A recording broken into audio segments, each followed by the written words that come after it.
တရားပွဲအားခဲရောက်ရှိလာကြတဲ့တရားချစ်ခင်တော်တော်စင်အပေါင်းတို့အားပါရမီမြောက်တဲ့တရားအလှူတော်ကြီးဖြစ်စေဖို့ရာဟောကြားပေးမဲ့တရားတော်ကဝိရိယရှိမှချမ်းသာရာဘာတရားတယ်လဲဝိရိယရှိမှချမ်းသာရာဆိုတာဘာပြောတာတော့ဟိုကိုတော်လေးကဥဝိရိယတဲ့ချမ်းသာခြင်းအဲ့ကိုတော်ပင့်ထားလိုက်တော့လူနာမဲ့ဝိရိယတဲ့အဲ့ကတော့ဥဝိရိယကဲဘုန်းကြီးတရားပါတယ်လေအဲ့ဒါသူ့ထားခဲ့တော့မှခင်ဗျားတို့အကိုးကွယ်လိုက်ကြပြီတော့ဝိရိယရှိမှချမ်းသာရာဝိရိယရှိမှချမ်းသာရာဆိုတော့ကြိုးစားအားထုတ်မှုရှိမှချမ်းသာမယ်လို့ပြောတာမှန်ရဲ့လားစောစောကခေါင်းစဉ်ပေးလိုက်တဲ့အထဲမှာပထမယတ္တဝဒနာတရားလို့ပြောလိုက်သေးတယ်အဲ့တော့ပထမယတ္တဝဒနာတရားလို့ဘာဖြစ်လို့ပြောတာလဲဆိုလို့ရှိရင်ဒီယတ္တဝဒနာဝတ္ထုဆိုတဲ့ဝတ္ထုတအုပ်ရှိတယ်အဲ့ဒီဝတ္ထုကညောင်ရမ်းခေတ်မှာတောင်ဖီလာဆရာတော်ကြီးရေးသားခဲ့တဲ့ဝတ္ထုပဲခုနှစ်တည်းတက္ကိတည်းအရာကြည့်လိုက်တဲ့အခါကျတော့သူ့ရှေ့မှာဝတ္ထုတအုပ်ပဲရှိတယ်ပြောပါတော့သူ့ရှေ့မှာရှိတဲ့ဝတ္ထုကဘာဝတ္ထုတုံးဆိုလို့ရှိရင်ပါရာယဏဝတ္ထုကဲဘာဝတ္ထုတုံးစကပြေပေါ့မြန်မာစကပြေမြန်မာစကားစီးဆင်းတဲ့ခေတ်တွေကိုစီစဉ်လိုက်တဲ့အခါကျတော့ပူပင်အင်းတောင်ညောင်ရမ်းတောင်ကုန်းပေါင်ကိုလိုနီဆိုပြီးတော့မြန်မာစကားတွေကိုခေတ်နဲ့တတ်မှတ်လိုက်တဲ့အခါကျတော့ပထမဆုံးပကံခေတ်မှာမြန်မာစာစပြီးတော့ပေါ်လာခဲ့တယ်အဲ့ဒီမှာကြောက်စာတွေမင်းစာတွေပေါ်ခဲ့တယ်အဲ့ဒီပကံခေတ်ပြီးတော့ဘယ်ရောက်သွားတော့ဆိုရင်ပထမအင်းဝခေတ်ပြောပါခေတ်တယ်လေပထမအင်းဝခေတ်ပြီးတော့ပင်းရခေတ်ဆိုပြီးတော့မြန်မာစာရောက်သွားတယ်အဲ့လိုပင်းရခေတ်ပြီးတော့စတုထကြတော့ဘယ်ရောက်သွားတော့ဆိုတော့ခါကျတော့တောင်ငူခေတ်ပြောပါခေတ်တယ်လေပုပင်းအင်းပထမပကံခေတ်ဒုတိယပင်းရခေတ်တတိယအင်းဝခေတ်စတုထတောင်ငူခေတ်ဘယ်ခေတ်ရောက်သွားပြီတော့တောင်ငူခေတ်အဲ့ဒီ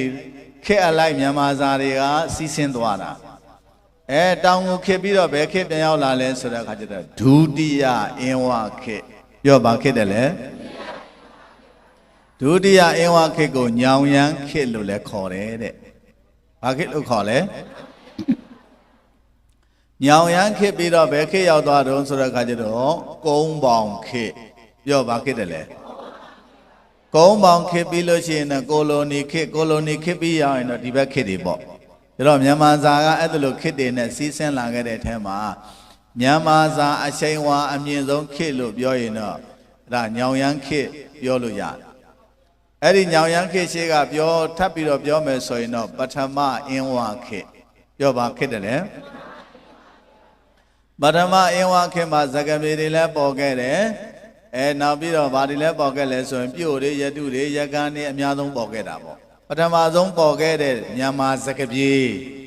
အဲ့ဒါကပါရာယဏဝတ္ထုဘာဝတ္ထုလဲလဲ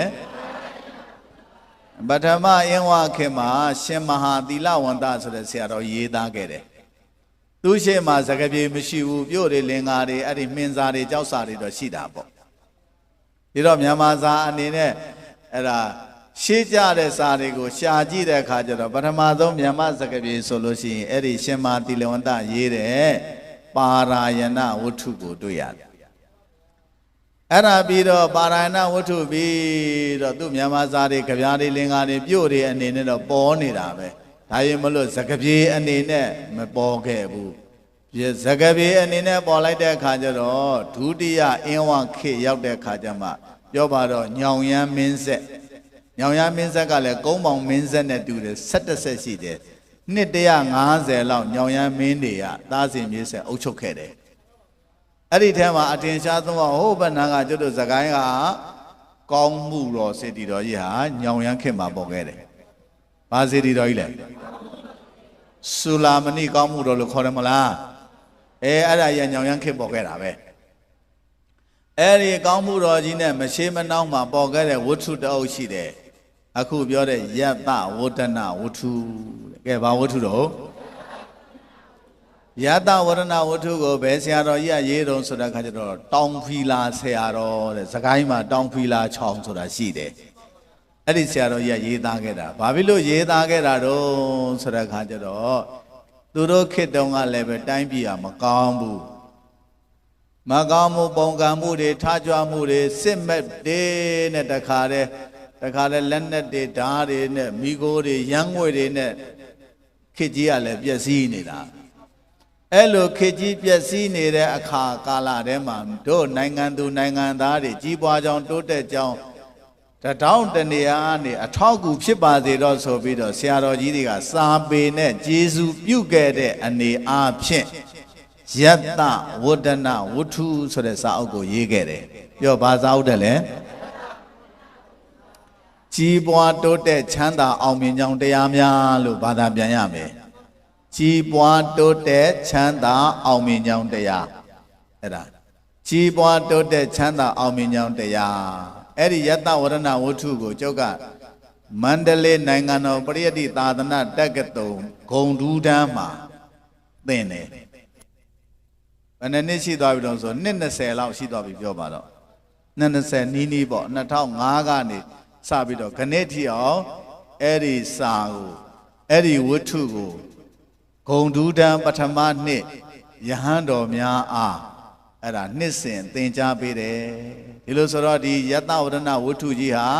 နိုင်ငံတော်ပရိယတ္တိသာသနာတက္ကသိုလ်ဂုံဒူးတန်းပထမနှစ်မြန်မာစာပြဋ္ဌာန်းကျမ်းစာလို့မှတ်မှာပေါ့ဂုံဒူးတန်းအပြင်တက္ကသိုလ်တွေလူတွေတက္ကသိုလ်တွေမှာလည်းပဲဂုံဒူးတန်းရောက်တဲ့ကျောင်းသားတွေကျောင်းသူတွေဆိုရင်အဲ့ဒီဝတ္ထုကိုသင်ရလိမ့်မယ်သူရှေ့စောတဲ့ဝတ္ထုကတအုပ်ပဲရှိတော့တယ်စောစောကပြောတယ်ပါရာယဏဝတ္ထုဆိုတာဒီဝတ္ထုတွေဟာ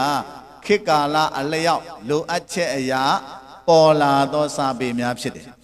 ဒီစာပေတွေဟာခေတ်ကာလအလျောက်ပေါ်လာသလိုမြန်မာစာပေလောကမှာလည်းမီးရှူးတိုင်ကြီးတွေဖြစ်နေကြတယ်မြန်မာစာပေလောကကိုဥဆောင်ခဲ့ကြတာကဘယ်သူတွေဥဆောင်ခဲ့တာတုံးဆိုရင်ယဟန်တော်တန်ဃာတော်တွေဥဆောင်ခဲ့ကြတယ်ဘယ်သူတွေဥဆောင်ခဲ့လဲ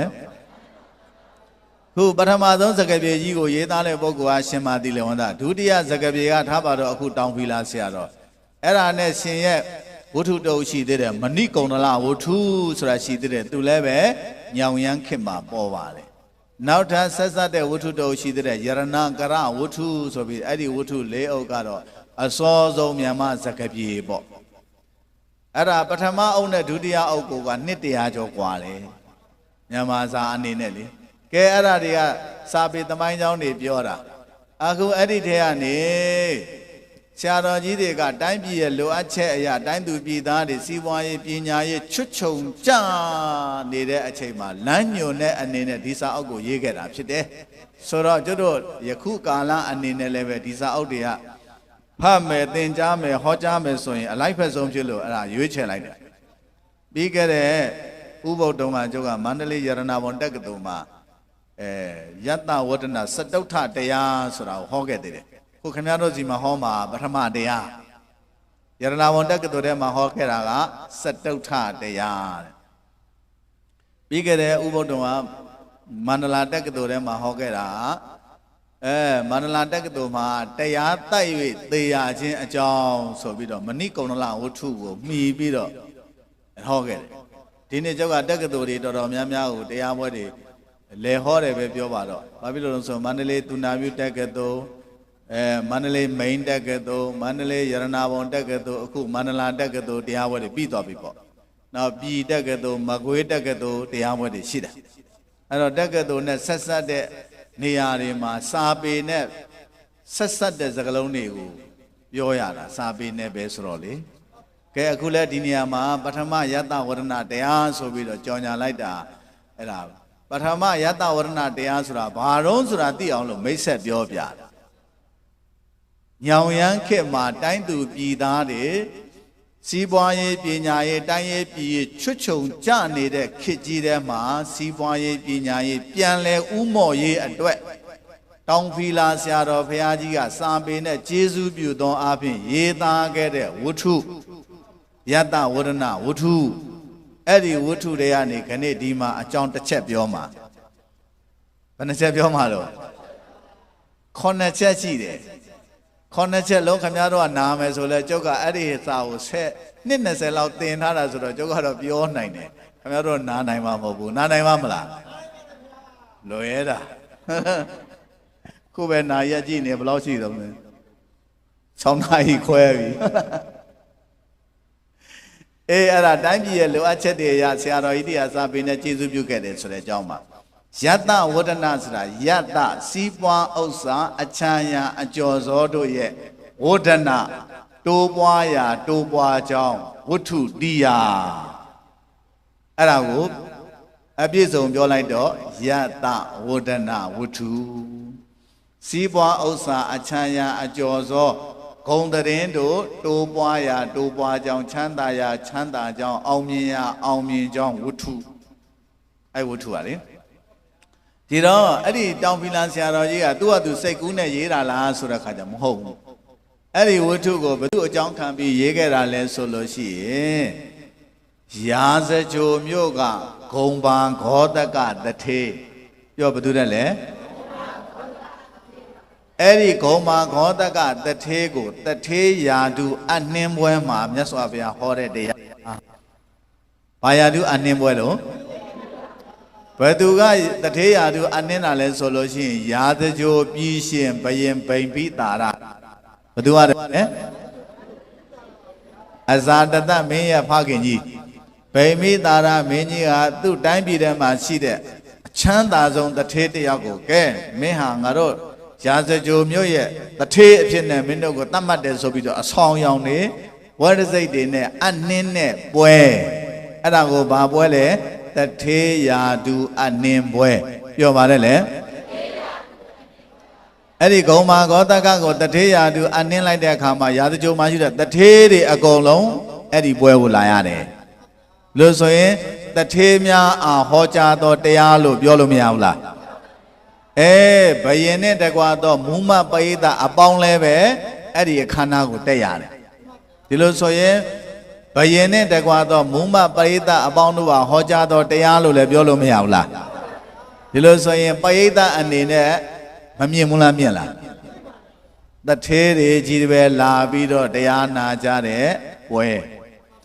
ဘယင်နဲ့တကွာတော့အထက်တန်းစားယာဓုရှိတဲ့လူကြီးတွေရောက်ရှိနေကြတဲ့ပွဲမှာမြတ်စွာဘုရားကယတ္တဝဒနာတရားကိုဟောတယ်ဘယ်သူကိုအကြောင်းပြုဟောတာလဲဆိုရင်စောစောတုန်းကပြောတဲ့လောလောဆယ်တထေယာတုအနှင်းချင်းခံရသောဂုံပဂောတကတထေဘာတထေတဲ့လဲအဲ့ဒီဂုံပဂောတကတထေဟာဘာဖြစ်လို့တထေဖြစ်သွားတာလဲဆိုတဲ့အကြောင်းကိုအကြောင်း9ချက်နဲ့ဟောတာဘယ်နှချက်နဲ့လဲအဲ့ဒီ9ချက်ထဲကနေခဏဒီကုန်းဒီမှာဟောမဲ့တရားကနံပါတ်1တစ်ချက်ဖြစ်ပါတယ်နာမည်ပေးလိုက်တော့ဗာလဲဆိုရင်ဝီရိယရှိမှချမ်းသာရာကဲပြောကြည့်ပါဦးချမ်းသာခြင်းဘာရှိရမှာလို့ဒါဆိုရင်တရားသိမ့်လို့ရသွားပြီဝီရိယရှိရင်ပြီးပြီချမ်းသာပြီချမ်းသာခြင်းဘာရှိရမှာလို့ဒါဆိုရင်ဝီရိယမရှိရင်ပြီးသည်အဓိပ္ပာယ်ဆိုလိုချက်ကနားလည်သွားပြီပဲဟုတ်တယ်မလားချမ်းသာခြင်းသလားဆင်းရဲခြင်းသလားချမ်းသာခြင်းဘာရှိရမှာရွာသူရွာသားတွေအားလုံးတို့ကုန်းဒီမှာရှိတဲ့ရွာသူရွာသားတွေအားလုံးဟာချမ်းသာခြင်းသလားဆင်းရဲခြင်းသလားဘာရှိရမှာလဲအောင်မြင်ခြင်းသလားကြာရှုံးခြင်းသလားဘာရှိရမှာတိုးတက်ခြင်းသလားဆုတ်ယုတ်ခြင်းသလားဘာရှိရမှာဝိရိယရှိရမယ်ဒါပဲဝိရိယရှိရင်ချမ်းသာမယ်ကြီးပွားမယ်တိုးတက်မယ်အောင်မြင်မယ်အထက်တန်းကိုရောက်မယ်ဒါဆိုရင်အထက်တန်းမရောက်ကြတာဝိရိယနည်းလို့ကြီးပွားမှုတွေနှုတ်နေတာဝိရိယနည်းလို့ချမ်းသာမှုတွေနည်းတာဝိရိယနည်းလို့အောင်မြင်မှုတွေနဲ့ဝေးနေတာဝိရိယနည်းလို့အထက်တန်းကိုရောက်သွားတယ်ဆိုတဲ့လူတွေဟာအလကားဘယ်သူမှမရောက်ဘူး ကြိုးစားအားထုတ်မှုနဲ့တက်သွားရတယ်မဟုတ်လားအဲ့ဒီကြိုးစားအားထုတ်မှုနဲ့တက်သွားရတဲ့ဆိုတဲ့အကြောင်းကိုအင်္ဂလန်ကိုရောက်သွားတဲ့မြောင်းမြဆရာတော်ကြီးတစ်ပါးရေးထားတဲ့ကြပြာလေးတစ်ပုဒ်ရှိတယ်သူကဒီဗမာနိုင်ငံမှာနေတော့လည်းပဲစာတတ်ပေတာအကျော်မော်ဆရာတော်ကြီးပဲသူတို့ခေတ်သူတို့အခါခက်ခဲနဲ့နိုင်ငံရောက်ထွက်သွားတယ်အင်္ဂလန်မှာရောက်သွားတယ်အင်္ဂလန်မှာရောက်သွားပြီးတော့အင်္ဂလန်သာသနာဥရောပသာသနာကိုပြောင်မြောက်သာသနာပြုတော်မူနိုင်ခဲ့တယ်ဆရာတော်ဥညာဏိကမြောင်းမြဆရာတော်ဘုသူတဲ့လေသူရေးသွားတဲ့ကြပြလေးတစ်ပုဒ်ရှိတယ်ခင်ဗျားတို့လိုက်ဆိုကြည့်ကြီးမြတ်သူဟူသမျှတို့ယူကြသည်မြတ်နေရာရှောင်းတခင်ခုချက်ချင်းလင်းမရပါမြားသူတို့အိတ်နေစဉ်ညခါပင်သူမနာအမြင့်ကိုသူမြင်လို့သူအစင်နှစာတိုးလို့ရဲ့ကျိုးကုတ်တအားကဲဆိုတခေါက်တည်းရမှာပေါ့ဒီလောက်ကောင်းတဲ့ကြပြာကိုတကားတဲ့တခေါက်တည်းပြောသွားဘယ်လိုလုပ်မှာလဲဆိုတော့ဒီမင်းတို့ဆိုရမှာဆိုကြီးမြတ်သူဟူသမျှတို့ယူကြသည်မြတ်နေရာရှောင်းတခင်ခုချက်ချင်းလင်းမရပါမြားသူတို့အိတ်နေစဉ်ညခါပင်သူမနာအမြင့်ကိုသူမြင့်ကိုသူအစင်နှစာတိုးလို့ရဲ့ကျိုးကုတ်တအားကျိုးကုတ်အားထုတ်ရတာတဲ့ပေါ့လေးလားတအားလားတအားကျိုးကုတ်အားထုတ်ရတယ်ဟုတ်တယ်မလားဘလောက်ထိအောင်တအားကျိုးကုတ်အားထုတ်ရတာလဲဆိုရင်ကျိုးကုတ်အားထုတ်ပါတယ်ဆိုတဲ့လူတွေထက်ကိုနှစ်ဆတိုးရတယ်ဒီကောင်တော့ဝိရိယရှိတယ်အဲ့ကောင်ထက်နှစ်ဆဒီကောင်ကြိုးစားတယ်အဲ့ကောင်ထက်ကိုနှစ်ဆတိုးပြီးတော့ကြိုးစားအားထုတ်ရတယ်တဲ့ဒါဆိုလို့ရှိရင်နားချိန်ရှိပါအောင်မလားနားချိန်နားသွားမှာပေါ့ဟုတ်တယ်မလားလူနားရင်ပါးစပ်လဲနားလိမ့်မယ်ဆိုတဲ့အပြောတွေရှိတယ်မဟုတ်လားပါလဲလက်လုံးမပါးစပ်လှုပ်ရတာမပြောဘူးလားနားလိုက်လေလက်နားရင်ဘာနားသွားမှာလဲပါးစပ်ဘာနားသွားမှာပေါ့ပါးစပ်ဆိုတာစားတဲ့ဟာလေစားတဲ့ဟာဘာနားသွားမှာပေါ့ဒီလိုဆိုဘာဖြစ်သွားမှာလဲငတ်သွားမှာပေါ့ဟုတ်တယ်မလားဒီလိုဆိုရင်ဘာလို့လုပ်ရမှာနှစ်ဆတိုးပြီးတော့ကြိုးစားအားထုတ်ရမယ်ကြိုးစားအားထုတ်ပါတယ်ဆိုတဲ့လူတွေထက်အမြဲတမ်းနှစ်ဆသားနေရမယ်နားလို့ရပါမလားအမြင့်ရောက်မှနားတဲ့နားရင်လေပြည့်စုံပြီဆိုမှနားပြည့်စုံတယ်ဆိုတာတောင်းပဲဘယ်တော့ပြည့်စုံမှာလုံးလို့ပြောရဖို့ဆိုတာခက်တယ်မှန်လားကဲနားခြင်းဘယ်တော့မှနားမှာလဲပြည့်စုံပြီတင့်တယ်ပြီအောင်မြင်ပြီအထွတ်ထိပ်ရောက်သွားပြီဆိုမှနားပါတဲ့ဒါဆိုရင်မြာသူတို့အိတ်နေစဉ်ညခါပင်သူမနာသူများတွေညဆိုအိတ်ကြတာအောင်မြင်တဲ့လူကညလည်းမအိတ်ဘူးတဲ့စာမေးပွဲသမားတွေဆိုရင်အောင်မြင်နေဆိုရင်ညအိတ်လို့ဖြစ်ပါမလားမဖြစ်ဘူးတော့စာအုပ်တကုတ်ကုတ်လုံးနေရတာစာနဲ့ပတ်သက်လို့အမြဲတမ်းရဲရင်နေဖို့ရစာမေးပွဲကိုရောက်စေခြင်းနေရတာဘာလို့ဆိုကိုကအစင်သိဖြစ်နေတာကိုစူးစမ်းအားထုတ်တော့လေခုเจ้าမှာတာမဏေကျော်ကိုရင်နေရှိတယ်ခုကျတော့เจ้าမှာကိုရင်ဦးစင်150ရှိတယ်အဲ့ထဲမှာတာမဏေကျော်ဆိုပြီးတော့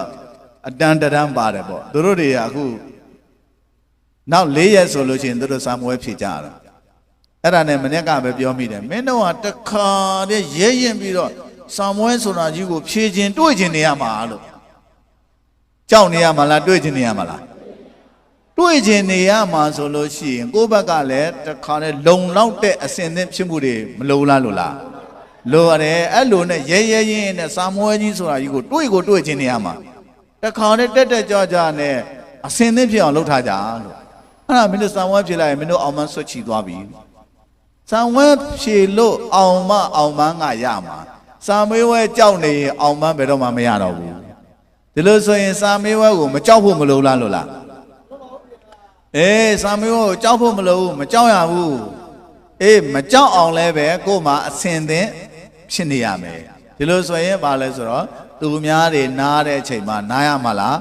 မနားရဘူးတအားကိုစူးစမ်းအားထုတ်ရမယ်တဲ့ဒါကဒီအင်္ဂလန်ဒန်ဆရာတော်ကြီးပြောတဲ့ကြပြပဲသူတော်ဘာတွေအိတ်နေတဲ့အချိန်မှာကိုမအိပ်ပါနဲ့တဲ့အမြင့်ကိုရောက်တယ်အထက်တန်းကိုရောက်သွားတယ်အောင်မြင်သွားတယ်ထင်ပေါ်သွားတယ်ကြော်ကြားသွားတယ်ဆိုတဲ့လူတွေဟာအလကားတော့မဟုတ်ဘူးထိုက်တဲ့သောစူးစမ်းမှုအားထုတ်မှုတွေနဲ့အမြင့်ကိုတက်လှမ်းသွားရတယ်ဒီလိုဆိုရင်အမြင့်ကိုရောက်ချင်တယ်ဆိုရင်စူးစမ်းအားထုတ်မှုနဲ့တက်လှမ်းသွားရမယ်လေကားရှိမှအထက်ကိုတက်လို့ရမယ်လေကားဆိုတာဘာလဲစူးစမ်းအားထုတ်မှုပြောလေကားဆိုတာဘာလဲစူးစမ်းအားထုတ်မှုလေကားကြီးနဲ့တက်သွားမှအထက်ကိုရောက်မယ်အမြင့်ကိုရောက်မယ်မှန်လားစီးပွားရေးတွေကြီးပွားပြီးတော့ချမ်းသာလာမယ်ဟုတ်တယ်မလားပညာရေးတွေမှာအထက်တန်းရောက်ပြီးတော့အောင်မြင်တဲ့လူတစ်ယောက်ဖြစ်လာတယ်ဒါကြောင့်စီးပွားရေးပညာရေးအောင်မြင်တဲ့လူတစ်ယောက်ဖြစ်ချင်တယ်ဆိုလို့ရှိရင်ဝီရိယတိဟုသောလှေကားနဲ့အမြင့်ကိုမရောက်အောင်ထောင်ပြီးတော့မတက်ရောက်လားတက်ရမလားတက်ရမယ်အဲ့လိုတက်မယ်ဆိုလို့ရှိရင်မြတ်စွာဘုရားလမ်းညွှန်တော်မူတဲ့စာပိုက်တစ်ပတ်ရှိတယ်အာရမ္ဗထနေကမထယုံဇထဗုဒ္ဓသာသနေအာရမ္ဗထကြိုးစားအားထုတ်ကြနေကမထပြင်းမှုတွေကိုဖယ်ရှားပြီးတော့ကြိုးစားအားထုတ်ကြယုံဇထအဆင့်တဲ့အဆင့်တဆင့်တဲ့တဆင့်မြင့်တဲ့မြင့်အောင်အဆင့်ဆင့်တိုးပြီးတော့ကြိုးစားအားထုတ်ကြကြိုးစားအားထုတ်ရမယ့်နေရာမှာစကားသုံးခွန်းပြောတယ်အာရမ္ဗထပြင်းမနေနဲ့ကြိုးစားအားထုတ်အနေကမထတခါတည်းအဆင့်မြင့်ပြီးတော့ကြိုးစားအားထုတ်ယုံဇထအဆင့်ဆင့်မြင့်ပြီးတော့ကြိုးစားအားထုတ်သွားကြတဲ့ဓမ္မသာလင်စီးပွားရေးမှာရောပညာရေးမှာရောအထက်တန်းရောက်ပြီးတော့မိသားစုလည်းပဲအထက်တန်းရောက်တဲ့မိသားစုဖြစ်မယ်ရရွာလည်းပဲအထက်တန်းရောက်တဲ့ရရွာကြီးဖြစ်မယ်မှန်လားစားရှိတဲ့လူတွေနေမှစားရှိတဲ့လူတွေမွေးလာတဲ့အိမ်အားမှာအထက်တန်းရောက်ပြီးတော့အောင်မြင်မယ်စားရှိတဲ့လူတွေမွေးလာတဲ့ရွာကမှအထက်တန်းရောက်ပြီးတော့အောင်မြင်မှာဒါငပြင်းနေကြီးတဲ့ဆိုဒီဘာဘယ်တော့မှထင်ပေါ်မှာအောင်မြင်မှာမဟုတ်အထက်တန်းရောက်မှာမဟုတ်ဘူးမှန်လားဒါကြောင့်မို့လို့ကြိုးစားအားထုတ်မှုတွေကိုအခြားသူတွေနဲ့ရှင်ရင်ဘယ်လိုဖြစ်နေရမှာလဲနှစ်ဆဖြစ်နေရမယ်အခုနှစ်ဆလို့ဆိုတာကလန်ဒန်ဆရာတော်ကြီးပြောတဲ့စကားကိုပြောတာမြတ်စွာဘုရားကျတော့သုံးဆဘယ်နှဆလဲအာရမထကြိုးစားအားထုတ်ကြနေကမထအဲ့ဒီတက်ထပ်တိုးပြီးတော့ကြိုးစားအားထုတ်လိုက်အောင်ယုံစထအဲ့ဒီတက်ကိုထပ်မြင့်လိုက်အောင်နဲ့ဓမ္မသာလျင်စီးပွားရေးမှာလည်းပဲအထက်တန်းရောက်အောင်မြင်မယ်ပြီးတော့ပညာရေးမှာလည်းပဲအထက်တန်းရောက်အောင်မြင်မယ်တဲ့စောစောကပြောလိုက်တဲ့ယတ္တဝဒနာဝတ္ထုထဲမှာတော့ဖြင့်ဝိရိယရှိမှချမ်းသာမယ်ဆိုတဲ့အကြောင်းတွေကိုပုံနေတာရကတွေနဲ့ပြောတယ်အဲ့တော့ပုံနေတာရကတွေနဲ့ပြောတဲ့ထဲမှာပထမဆုံးပုံမြင်လေးတစ်ပုဒ်အနေနဲ့ပြောမယ်ဆိုရင်သူကကြိုးစားအားထုတ်မှုရှိသောငါးတစ်ကောင်အကြောင်းဘယ်သူအကြောင်းနဲ့လဲငါးတစ်ကောင်ကဖမ်းမိသွားတယ်ဟုတ်တယ်မလားလှေထဲမှာရောက်သွားတယ်အဲ့တော့ဒီငါဟာလေကွက်ထဲကနေတခါနဲ့ခုံပြန်ပြီးတော့ကြော်တက်နိုင်မှလွတ်မှာမှန်ရလားအဲ့ဒီမှာငါးသုံးကောင်မိသွားတဲ့ခါကျတော့ပထမငါးတစ်ကောင်ကတော့ဘယ်ချိန်မှမိမလဲဟာဆိုပြီးတော့အဲ့ဒါဘယ်ချိန်မှလွတ်မလဲဟာဆိုပြီးတော့တွေးနေမခုံမှုတော့မကြိုးစားဘူးအာမထုတ်ဘူးဒုတိယငါကျတော့ဒီလိုပိုက်ထဲမှာမိနေပြီလှေကွက်ထဲမှာရောက်နေပြီဆိုတာကို तू ကမသိဘူးအေးဆေးဆေးပဲ तू ကဖာတိပါတာပဲနေတာသူ့လို့ဆိုရင်လွတ်ဖို့ရလမ်းရှိပါမလားမရှိဘူးတတိယငါကတော့ဒီကောင်းလေးလွတ်မြောက်ခြင်းဆိုတာကြိုးစားအားထုတ်မှုဆိုတာရှိမှလွတ်မြောက်မယ်ဆိုတာသိစေရမယ်ဆိုပြီးတော့အဲ့ဒီငါကတော့မရရအောင်တခါတဲ့အခြေအနေကိုသုံးသပ်ပြီးတော့လှေကွက်ထဲကနေတခါနဲ့ခုန်တက်လာလွတ်ထွက်သွားတယ်အဲ့တော့ခြံတဲ့ကောင်တွေကလည်းဟာဟိုကောင်တော့လွတ်သွားပြီဘာလို့လွတ်သွားတာပါလဲဆိုတော့ခါကျတော့ဟာဒီလှေကွက်ကြီးတွေကနေတအားကိုယုံထွက်ပြီးတော့ခုန်တက်သွားတာပဲဆိုတာသိပြီးတော့အဲ့ဒီငါးနေရလည်းပဲရှေ့လူ ရှေ့ငါကြည့်ပြီးတော့လေကွက်ကြီးတွေရတယ်တခါတည်းရှိတဲ့အားနဲ့ယုံပြီးတော့ခုံတက်သွားလိုက်ကြတာသုံးကောင်လုံးလွတ်သွားတယ်တဲ့ကဲအခက်အခဲတွေကနေလွတ်မြောက်ဖို့ဆိုလို့ရှိရင်ရှိတဲ့အားနဲ့ကြိုးစားအထုတ်ပြီးတော့ယုံထွက်ဖို့မလုံးလားလို့လားမေးနေရမှာလားယုံထွက်ရမှာလားယုံထွက်ရမှာဟုတ်လားမလားယုံထွက်မှုတော့မလုပ်ဘဲနဲ့တခါတည်းတွေးနေတာဘယ်သူမှလာခဲ့မလဲအမေရိကန်ကြီးကလာခဲ့မလားအင်္ဂလန်ကြီးကလာခဲ့မလားလုံနေပဲတော့မှမအောင်မြင်ဘူးဟုတ်တယ်မလားဘယ်လိုလုပ်ရမလဲကိုယုံထွက်ရမှာပဲကိုစီးပွားရေးကိုပညာရေးကိုမှန်ရင်လားကိုမိသားစုအရေးကိုပဲယုံထွက်ရမှာပဲဘယ်လိုယုံထွက်ရမှာတော့ရှိတဲ့အားနဲ့ယုံထွက်ကြပြောဘယ်လိုလဲအဲ့ဒါတချို့ကလူတွေကစီးပွားရေးမရှိဘူးဆိုလို့ရှိရင်အရင်နီးပြောလိုက်အခြေအနေပြောလိုက်ကူညီမဲ့လူပြောလိုက်ဘာပြောလိုက်နဲ့အကြောင်းနေပြယုံမထွက်ဘူးလေအဲ့ပဲချမ်းသာမလဲအရင်နီးမှမရှိတာဟုတ်ပြောနေတာအရင်နီးဆိုတာအကြံဉာဏ်မရှိတဲ့လူတွေအတွက်ပဲအရင်နီးရလို့တာအရင်နီးဆိုတာအကြံဉာဏ်ရှိတဲ့လူတွေအတွက်ကအလိုလိုအရင်နီးဖြစ်တာအသိဉာဏ်တည်ပင်လျင်ဝိရိယတည်ပင်လျင်အရင်နီးပဲမှန်လားဟိုကြွက်သေးတစ်ခုအရင်ပြုဆိုတာကြားဖို့တယ်မဟုတ်လားကြွက်သေးလေးလိုက်ရောင်းပြီးတော့တခါတည်းတထေးဖြစ်သွားတယ်သုလဒနာတတိတထေးဆိုတာကြွက်သေးလေးတစ်ကောင်ကိုလိုက်ရောင်းရင်းနဲ့ပတ်စံနေရလာခဲ့တာလေကြွက်သေးဆိုတော့ဘသူ့ကိုရောင်းတော့ကြောင်စာရှာတဲ့လူရောင်းတယ်လေကြောင်စာရှာနေတဲ့လူလိုက်ရောင်းတော့ပတ်သက်မရဘူးလားအဲ့ဒီပိုက်ဆံနဲ့အရင်နေပြုပြီးတော့လှုပ်တာပဲဒါကြောင့်မလို့ဟာဘယ်ချမ်းသာမလဲပိုက်ဆံမှမရှိတာကိုအရင်နီးမှမရှိတာကိုလို့ပြောကြတာတကယ်တော့ဘာလို့တလဲကြိုးစားအားထုတ်မှုဝိရိယဆိုတဲ့အရင်နေကြီးမလို့ဘူးလားအသိဉာဏ်ပညာဆိုတဲ့အရင်နေကြီးမလို့ဘူးလားအသိဉာဏ်ပညာနဲ့ဝိရိယတို့ကိုရင်းနှီးပြီးတော့ကြိုးစားအားထုတ်ပြီးတော့ရှာဖွေကြမယ်ဆိုရင်စီးပွားရေးလည်းမအောင်မြင်ဘူးလားအောင်မြင်မှာလားအောင်မြင်လိမ့်မယ်ပညာရေးလည်းပဲမအောင်မြင်ဘူးလားအောင်မြင်မှာလားအောင်မြင်လိမ့်မယ်နောက်ထပ်အဲ့ဒီယတ္တဝရဏဝတ္ထုထဲမှာတခါတဲ့ခန္ဓာယာကြီးထဲမှာရေတွေရှာပြီးတော့ခီးသွားတဲ့လူတွေရေတွေအကုန်လုံးကုန်သွားကြတယ်ခရီးရဝေးတော့အဲ့တော့ရေငတ်ပြီးတော့သေကြတော့မယ်ဆိုတဲ့အရေးထဲမှာလူတယောက်ကတခါတဲ့မြေအောက်မှာရေရှိကိုရှိရမယ်ဟိတ်ဆိုပြီးတော့ပြင်းထန်တဲ့ကြိုးစားအားထုတ်မှုနဲ့ရေကိုမရရအောင်တူးတယ်ကျန်တဲ့လူတွေအကုန်လိုက်မြောက်ကုန်ပြီမရှိဘူးသဲခန္ဓာယာကြီးတဲ့မင်းဘယ်လိုလုပ်ရမှာတော့မရှိဘူးသဲခန္ဓာယာကြီးတဲ့ဘယ်လိုလုပ်ရရမှာတော့ဆိုနေုံခမည်းတော်အသက်တွေကျတို့အသက်တွေကရှင်ဖို့လိုတယ်ရေတောက်ရမှာရှင်မှာမှန်လားဒါဆိုရင်အောက်မှာရေရှိကိုရှိရမယ်ဘယ်လောက်နဲ့မတော့ယောက်ျားတွေရဲ့အစွမ်းဆိုတာဟုတ်တယ်မလားအောက်ဆုံးအဝီစီရောက်လိုက်ဖောက်မယ်ဟိတ်ဆိုပြီးတော့ပြင်းထန်သောလုံလဆွဲဝိရိယနဲ့ရေမရရအောင်တူးတာရေတွေထောင်ပန်းထွက်လာခဲ့တယ်ကာဏာယာကြီးထဲမှာဒါကြောင့်မဖြစ်နိုင်ဘူးဆိုတာတွေဟာငပြင်းတွေအတွက်ပဲဖြစ်တယ်လို့ပြောရမှာမဖြစ်နိုင်ဘူးဆိုတာဘာလို့အတွက်လဲကြိုးစားအားထုတ်တဲ့ဝိရိယရှိတဲ့လူတွေအတွက်မဖြစ်နိုင်ဘူးဆိုတာရှိလားမရှိဘူးအခုကြည့်လေသဲကာဏာယာကြီးထဲမှာဘလို့မှရေမရှိနိုင်ဘူးဆိုတဲ့နေရာကြီးထဲမှာရေရအောင်မတူဘူးလားတူလားဒါပေမဲ့လို့အနဲ့ကြီးတော့တူရတာပေါ့ဗျာတိမ်တိမ်လေးတူဖနှောင်းနဲ့ပေါက်လိုက်ဦးနေတော့ဘယ်ရမလဲကြိုးစားအားထုတ်မှုရှိမှရေတောက်ရတာရေတောက်မှချမ်းသာရအသက်ရှင်တာမှန်လားဒါသောသောပြောတဲ့တောင်ပီလာဆရာတော်ကြီးကသူ့ရဲ့တိုင်းသူပြည်သားတွေနိုင်ငံသူနိုင်ငံသားတွေတို့ဗုဒ္ဓဘာသာဝင်တွေကိုကြိုးစားအားထုတ်မှုမရှိရင်မင်းတို့ရင်ကတည်သွားမယ်ဆိုတဲ့အကြောင်းပြောခဲ့တာပဲအောက်မှာရေရှိတယ်ရအောင်တူပြလိုက်တာပဲကဲနောက်တော့အဲ့ထဲမှာပုံဝတ္ထုတစ်ခုအနေနဲ့ကတော့လူတိုင်းသိတဲ့ဝတ္ထုဇနကမင်းသားကြီးဇနကမင်းကြီးမဟာဇနကမင်းကြီးသမုဒ္ဒရာကြီးထဲမှာသင်္ဘောကြီးပြတ်သွားတယ်သမုဒ္ဒရာကြီးထဲမှာဘာဖြစ်သွားလဲသူနဲ့တကွာတော့သင်္ဘောသား900အကုန်သေသွားကြတယ်သူကမသေဘူးဘာလို့မသေတာတော့ကူးလို့ပေါ့သမုဒ္ဒရာရေကြီးကူးလို့ပေါ့မှန်ရလားကြံတဲ့ကောင်တွေကဘာလို့သေသွားတော့လက်လျှော့လို့သေသွားတာဘာလို့သေတာတော့ဒါကြီးကတော့ကွာဘလို့လို့ကူးနိုင်မှာတော့ကွာဆိုပြီးတော့လက်လျှော့သွားကြတာသူကအဲ့လိုလက်လျှော့လာ ငါမသေးသေးရင်ကူးနေရမယ်သေးသေးမသေးသေး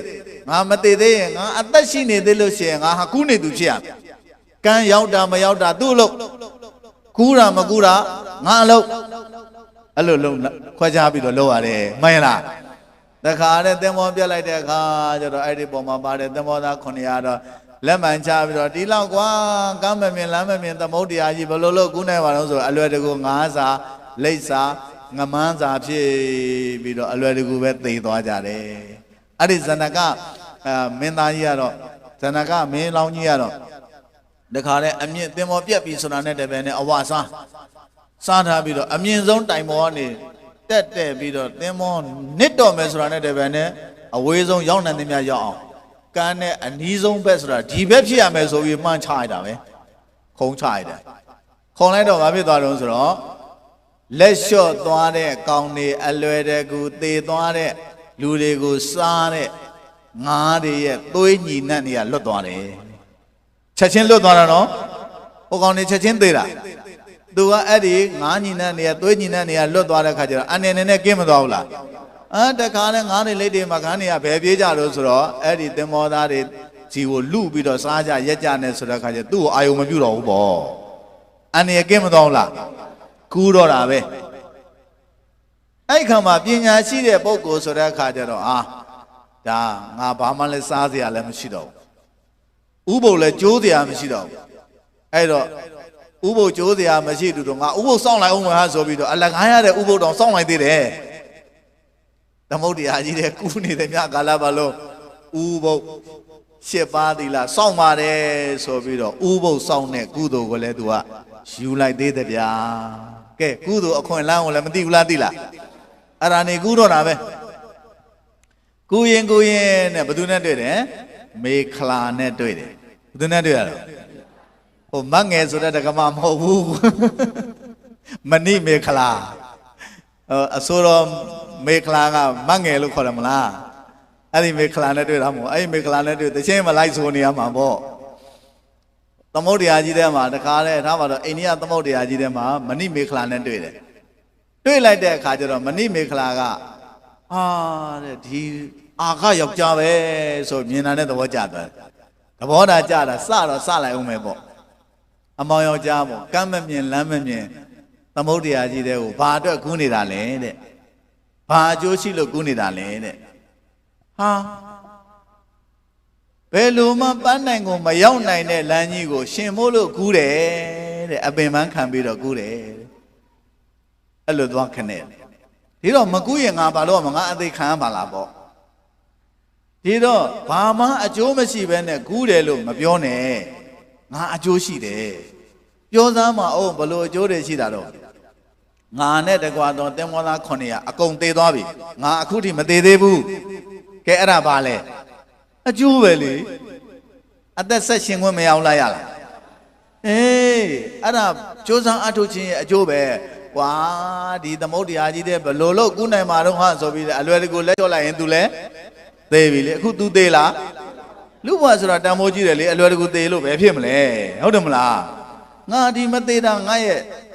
ပြောမယ်ဆိုရင်ပထမဆုံးအကျိုးပေါ့ကဲအဲ့ဒါတဲ့ငါနောက်တစ်ခုပြောမယ်ဆိုလို့ရှိရင်အခုငါမင်းကိုမြင်ရပြီတဲ့မင်းကနတ်သမီးပဲတဲ့မင်းလိုနတ်သမီးကိုတာမန်လူတယောက်အနေနဲ့မြင်ရဖို့ဆိုတာမလွယ်ဘူးအဲ့ဒါငါရဲ့ကြိုးစားအထောက်မှုအကျိုးပေါ့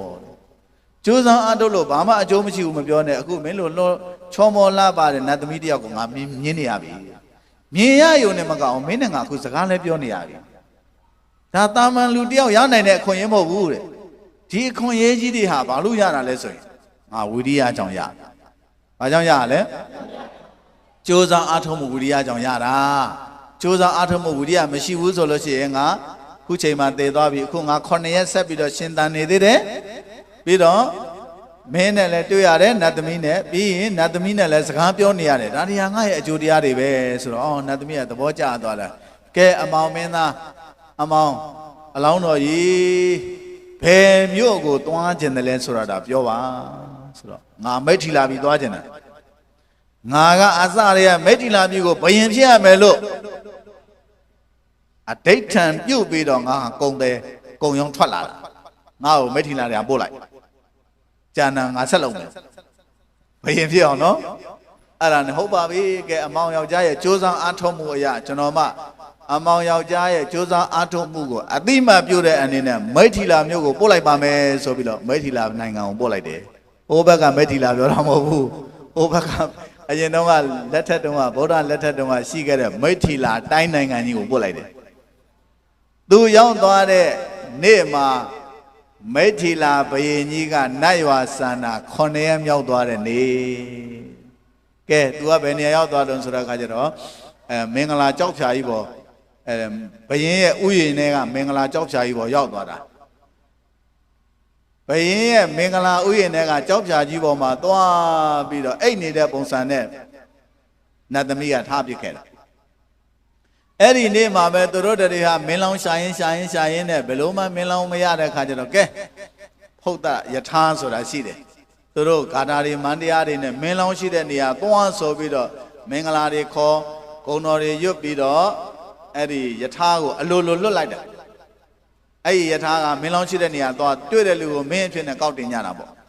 Dido. Toria, Bayin Shamia, woo, Melon Lemshu, Bayala, Tamshike, woo, Sudakaja, Potayata, Tombido, do Melon Shajazo, yes, so bido, the Kare Bani, Mingala Nandari, Low bido, Mingalari, Combido, Gadari, Yubido, Ke, among a then Potayata, Jodo, Medila, Dining and you, Ochome, Mendia, Shideniana, Joabido, Lobola de Kajara, Sodo, make a la chat, Mena, Chay, and Doa, Saido Ave. Get Bapi Doido Sunday Namiane, Bayapi Dovi, Bapi Dovile Alagaya, La Josa Atomujan Yara. Allow on Josa Ato Kayale. Mio Linja, Messi Benele, Josa Ato Kayana. Mayla. Era Mu Josa Ato Mesoin, Dudu Kukuha, Panango, Yana Mare Sura, the Bojame. Mayla. That's how CY Longa, Loja Ludiha, Josa Ato Musura, Udia, the Ashivo Malola Lola. Josa Ato Muria, Ashi Mesolochi, Araha, a Yeni Jibido, G1 Chanda, Almina, CY Longa, Mapula Jimala. Pinya ye and in 11, Josa Ato de Uria de Ashime Soloshi, Almido Tatan out there, to do ye count Ludari Mapula Jimala. Edajamolo, Almido a Tatan out there, CY Longa Shini, Chipo, Almido a Tatan out there, Pinya da Luji, Chipo Soloshi, Josa Ato Mualo, Josa Vade so that Ludite, Vanessa Lodele. Nasalo vare, the Eddie Nasa Dobido Josa Atoja, Maina Josa Atomu Shidu Manamiaha, so many Josa Atojare, Josa Ato Chin Chin, Tote Jare, Chanda Jare Sore, Jango, Donfila Siarogia, Duye, Utuma, Josa Ato Chinpi, Almia E, Sore Jango, Yidatare, Maina. Now so maro, Jodo de Reha, Paya Dano de Pit, Paya Tamido de Pit, the John. Josa Ato Chin Chin, Neighbangolem Yamabunane, Maila Sodonga, Widia Dea Shidumia, Sibuan Chandami, Chibuan Chandami, Widia Dea Shida Ludia, Jiwa Chanda Nines Rajan Biolada, Widia Dea Shidumia, Almi Atadayomi, Pina Yen in a Widia Dea Shija Soloshi, Almi Tadayomas Rajan Biolade. Aku Nigonjo and in a Biome Soloshi, Jodo de Camado de Ria, Tandara Sore, Can Benle Giole, Ku Bido, the Pagano called a neighbor Niti Yapomolola Lola. Eddie neighbor so that Tandara, the Paganigo, Yapo so in Leve Balomale, Josa Atoyame, Balomale,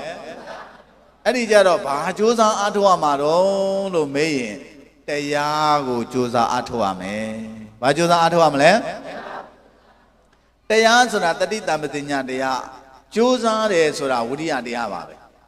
Rajon, the answer, Amatopene, Alagaya de Amhoku. Amazagaya, Toetaraga, Tayane, Anto. Domtaula. The Loso in Tayane Antoku, Twepido, Donya, Chita de John, Tayan Sura, Antoma Yame, Suradiam. The answer of Lule Kadiamia Jimla Yajila ရခြင်းဘာလို့ရမှာ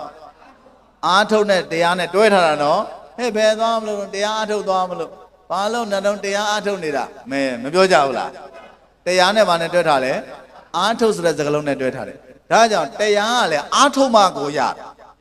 ဒီလိုလေးခင်ဗျားတို့ကျွတ်တို့လိုလေးပေါ့ပေါ့ပါပါလေးနေုံနဲ့တရားကရနိုင်မှာမလားမရနိုင်ဘူးတရားရခြင်းဘာလို့ရမှာလို့အားထုတ်ရမယ်ဘယ်လောက်ထိအောင်အားထုတ်ရမလဲကြိုးစားအားထုတ်ပါတယ်ဆိုတဲ့လူတွေတဲ့3စဘယ်နှစဖြစ်သွားတော့အာရမထဝိရိယတရားရှေ့ထားပြီးတော့ကြိုးစားကြနိဂမထအဲ့ဒီထက်တိုးပြီးတော့ကြိုးစားအားထုတ်ကြယုံစထအဆင့်တိုးပြီးတော့ကိုကြိုးစားအားထုတ်ကြဆိုပြီးတော့မြတ်စွာဘုရားကအာရမထနိဂမထယုံစထဗုဒ္ဓသာသနေဘုရားသာသနေမြတ်စွာဘုရားဤသာသနာတော်မြတ်ကြီး၌အာရမထဝိရိယတရားရှေ့ထားပြီးတော့ကြိုးစားအားထုတ်ကြနေကမ္မထပြင်းမှုတရားတွေကိုဖယ်ရှားပြီးတော့ကြိုးစားအားထုတ်ကြယုံစထတဆင့်နဲ့တဆင့်မြင့်ပြီးတော့ကြိုးစားအားထုတ်ကြထိုကဲ့သို့ကြိုးစားအားထုတ်ကြမယ်ဆိုလို့ရှိရင်ကုံစရောဆင်မြောင်ကြီးသည်နလားကာရံကျူတော်ကြီးကိုဒုနာတိဤဝဖြည့်စည်းနိုင်ကြတကဲ့သို့မေစုသေနံအိုခြင်းနာခြင်းသေခြင်းဆိုတဲ့စစ်တပ်ကြီးကိုလည်းပဲဒုနာတိယခုဘဝကနေအိုခြင်းလွတ်မြောက်အောင်နာခြင်းလွတ်မြောက်အောင်သေခြင်းလွတ်မြောက်အောင်ဖြည့်စည်းနိုင်ကြလိမ့်မယ်ရဲ့လို့ကောင်းစွာမသွေဟောကြားတော်မူခဲ့ပါပေသတည်း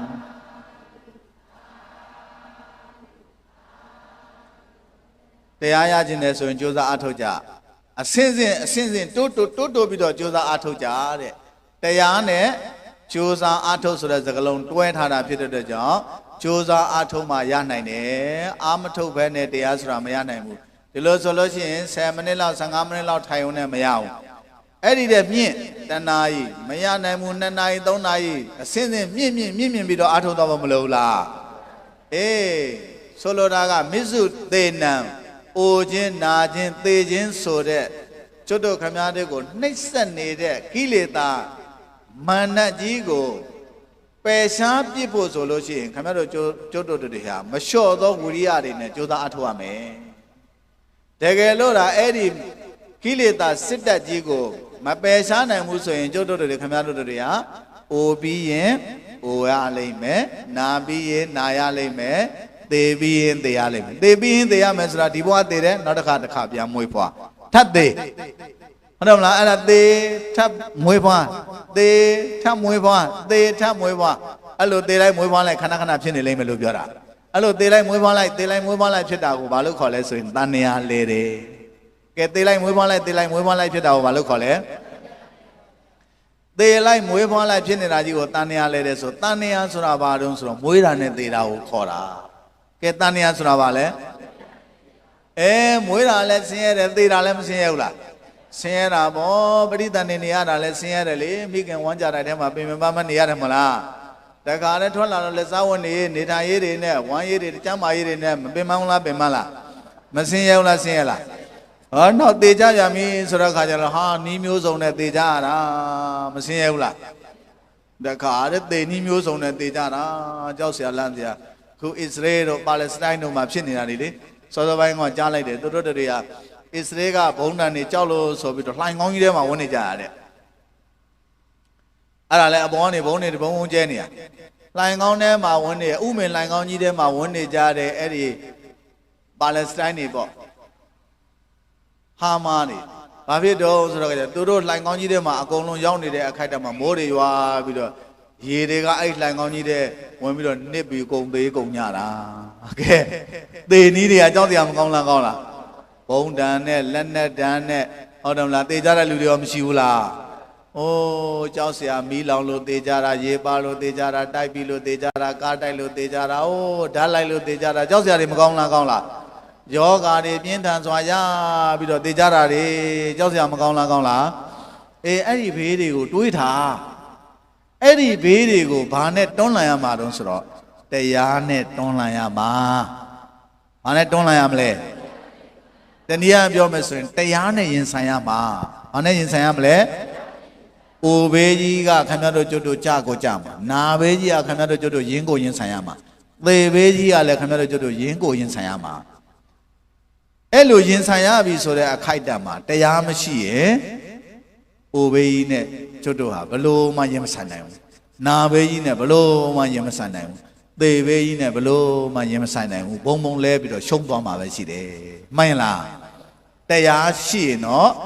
တရားနဲ့အဲ့ဒီအိုဘေးနာဘေးသေဘေးကြီးကိုအနိုင်ယူနိုင်ပါတယ်မှန်လားဒါဆိုရင်တရားရှိရင်အိုးလည်းပဲအိုးတာကိုသိနေတာလေနာတာကိုလည်းသိနေတာသေတာကိုလည်းသိနေတာဖြစ်တဲ့အတွက်ကြောင့်တရားနဲ့အိုကြတယ်တရားနဲ့နာကြတယ်တရားနဲ့သေကြတယ်ဆိုတဲ့လူတွေဟာအကောင်းဆုံးအိုနီးအကောင်းဆုံးနာနီးအကောင်းဆုံးသေနီးပဲမှန်လားတနည်းအားပြောမယ်ဆိုရင်ငိမ့်ငိမ့်အေးအေးအိုနီးငိမ့်အေးအေးနာနီးငိမ့်ငိမ့်အေးအေးသေနီးပဲတရားမပါဘဲနဲ့အိုကြမယ်နာကြမယ်သေကြမယ်ဆိုရင်ပူပူလောင်လောင်အိုနီးနာနီးသေနီးတွေဖြစ်တယ်။ဒါကြောင့်ပူပူလောင်လောင်အိုနီးနာနီးသေနီးတွေနဲ့ကင်းဝေးပြီးတော့ငြိမ်ငြိမ်အေးအေးအိုခြင်းနာခြင်းသေခြင်းတွေကိုရင်ဆိုင်နိုင်ဖို့ရအတွက်ကျွတ်တို့ဘာရှိရမလဲတရားရှိရမယ်တရားရှိရင်တော့ကျွတ်တို့ခင်ဗျားတို့ကဒီဘဝလည်းနေသမျှကာလပတ်လုံးအေးအေးချမ်းချမ်းနေရမယ်။အိုဘေးနာဘေးသေဘေးနဲ့ရင်ဆိုင်တဲ့ခါမှာလည်းပဲအေးအေးချမ်းချမ်းရင်ဆိုင်ကြော်လွှမ်းနိုင်လိမ့်မယ်မှန်လားနောက်ဆုံးတကယ်တမ်းချိုးဆောင်အထုတ်မယ်ဆိုရင်အိုဘေးကြီးအိုတက်ကြီးတခါတည်းကုန်းနာတက်ကြီးတခါတည်းကုန်းသေတက်ကြီးတခါတည်းကုန်းပြီးတော့အိုခြင်းနာခြင်းသေခြင်းကုံဆုံးရာဖြစ်တဲ့နိဗ္ဗာန်ကိုမရောက်နိုင်ဘူးလားအဲ့ဒီကြမှာအပီးပိုင်ချမ်းသာသွားမှာအဲ့လိုအပီးပိုင်ချမ်းသာသွားဖို့ကျွတ်တို့ကနံပါတ်1လိုအပ်တဲ့တရားကဘာလဲကျူစာအားထုတ်မှုဝိရိယတရားမှန်လားဒါကြောင့်ခဏကနေစပြီးတော့မိမိတို့ရဲ့အခန်းကဏ္ဍအသီးသီးမှာကျိုးစားအားထုတ်မှုဝိရိယတရားတွေရှိဖို့မလုံးလားလို့လားစီးပွားရေးကျိုးစားအားထုတ်မှုရှိဖို့မလုံးလားလို့လားလိုပါတယ်ဗျာပညာရေးကျိုးစားအားထုတ်မှုရှိဖို့မလုံးလားလို့လားအေးအခုကျွတ်တို့တရားအားထုတ်တဲ့အရေးတွေမှာလည်းပဲကျိုးစားအားထုတ်မှုရှိဖို့မလုံးလားလို့လား